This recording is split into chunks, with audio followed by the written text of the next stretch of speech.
Capaldi is just freaking awesome. He really is. That's all I gotta say for an opener.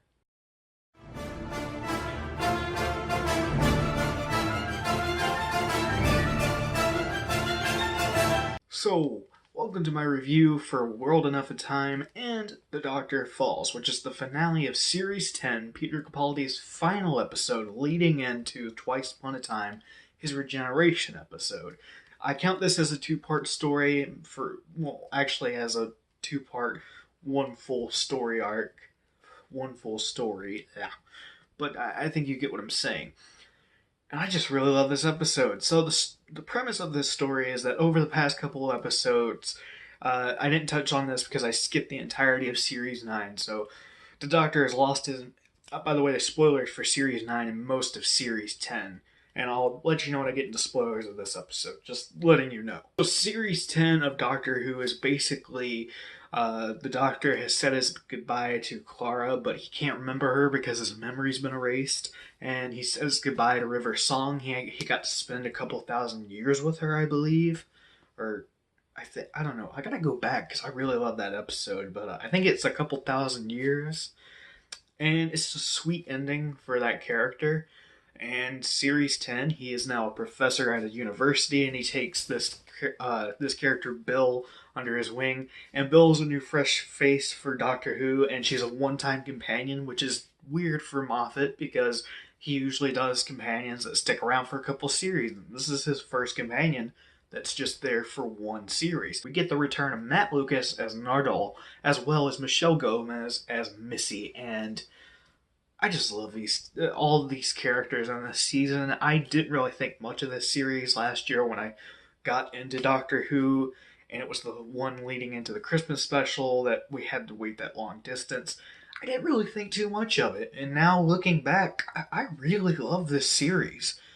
I only think that there's 2 dull episodes this entire series, and that's really good.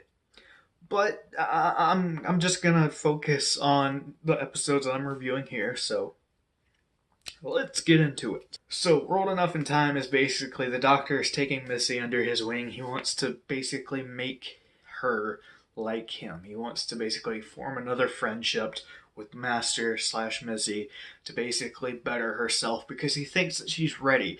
And Michelle Gomez in this opening scene is just fantastic. She gives us a dab. Literally, she dabs, and she's got that line towards the blue alien. She just casually goes, "Don't be a bitch," which I don't think we'd ever hear inside of Doctor Who, but we heard it, so we got it. And also, Pearl Mackie is just so great as a companion. I really forgot how great she was until I was rewatching Series 10, and she's just so fantastic. Honestly, she is probably one of the best companions of all of Doctor Who, and I hate that it took me this long to realize that. I guess it's because when I got into the show, I started off with Amy and Rory, and whenever their loss went away, whenever we lost those characters, it hit so hard that I didn't really want to put too much time into Clara or Rose or Martha or Donna or Jack, and... you know, looking back, Bill's really good. And, yeah, so let's continue on. So this episode takes place on the space station that's going towards a black hole. The top of the space station moves really slow, and the bottom of the station is going by years. And apparently there's different colonies on each one of these levels, and I really like that. And this is the part where I'm going to get to spoilers. So... I recommend these 2 episodes because you gotta watch them to get to the final episode. I like to think. So, here we go. So, at the beginning of World Enough in Time, Bill just straight up gets shot. She is killed right out of the gate, and it's like, wow, they just did that. And it's revealed that she gets saved by this hospital organization that she's working for on a very low level. She makes friends with a very... mysterious person who turns out to be the Master, but before we get that reveal that's the Master and all this makeup, I really love John Sim portraying this kooky guy. Like, one of my favorite takeaway lines from this episode that's just throwaway is when he meets Bill, and he says, "Do you want some tea? I've got 2 types of teas. I got the good tea and the bad tea. And she goes, what's the difference? And he's like, I got one good and one bad. And it's just perfect. It's great. I also really enjoy the fact that, well, I don't enjoy it, but I really like the fact that Bill spends forever in the bottom of the ship while the doctor is putting together this whole thing, and she has to watch him for years just move a muscle, literally, just to explain a plan to Missy and the blue alien guy, Nardole. And then at the end of the episode, we get the reveal that the Master is there, and Bill's dead. She is a Cyberman, and it's sad because the Doctor really thought he could save her, and you feel like, oh, okay, everything's going to work out fine. And it doesn't. And he even has to explain in the second part of this episode that Doctor Falls that he really thought that he could save her, and that's heartbreaking.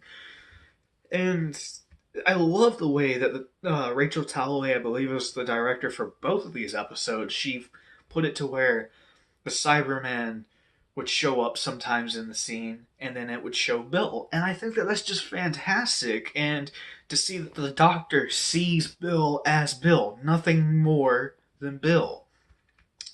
And the reveal is pretty cool too. Whenever the kids see it, because it makes you think, oh, okay, so she saved. She got saved. No, she didn't, sadly. And there's a whole dynamic between Missy and the Master, sort of, maybe becoming good. And the Doctor has to protect this colony from Cybermen, and he's going to do it if it kills him. Literally, he's going to do it if it kills him. And that speech that he gives to them is just so fantastic. Peter Capaldi, this is one of his best episodes, and it's almost my favorite episode, mainly because of the way that Peter Capaldi's Doctor, when you meet him, he's an asshole. He really is. When you meet him in Series 8, he's an asshole. And he figures his footing through Series 9, and by Series 10, he knows who he is. He's the Doctor, he saves people, and he always sort of got that, but Series 10 is just where it clicks, and you get this full fulfilling arc, and it's just something new for Doctor Who that we don't usually get, and I think that's what makes Peter Capaldi's Doctor very, very special. And of course, I love the fact that Missy is just so pissed at her younger version of herself that she literally stabs him, and then and what's heartbreaking is that he immediately, the Master, shoots Missy with a sonic, and it sucks because we could have had her back for the Christmas special, but yet again, you get, that's how it was always supposed to play out, is that this character is so chaotic that they would literally kill their future selves. And that's so sad and tragic.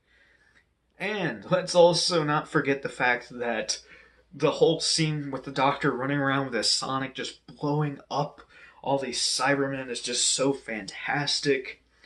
And if I gotta come up with any flaws in this episode, it's that, World Enough in Time, I don't enjoy the episode as much as the Doctor Falls part, but it's just really slow, especially when Bill is walking around the hospital rooms and she's hearing them going, kill me, flicking that switch, and pain, it sucks.